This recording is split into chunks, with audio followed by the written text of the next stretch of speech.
ఛాంపియన్షిప్లో Lancashire, గ్లౌజెస్టర్షైర్ జట్ల మధ్య జరిగిన మ్యాచ్లో ఒక తమాషా సంఘటన వెలుగులోకి వచ్చింది.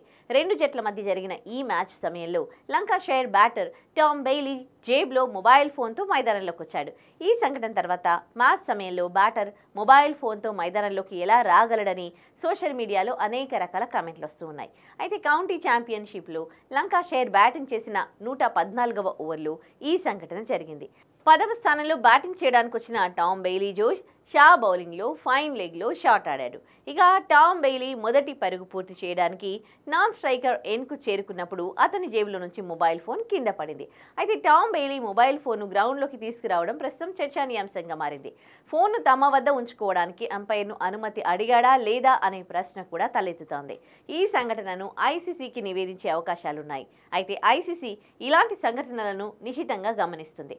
దేశీయ, అంతర్జాతీయ మ్యాచ్ల సమయంలో కఠినమైన నియమం ఉంటుంది.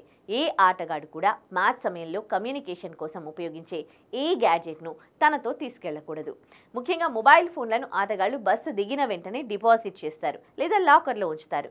మ్యాచ్ తర్వాతే ఆటగాళ్లు వారి ఫోన్లను తిరిగి పొందుతారు.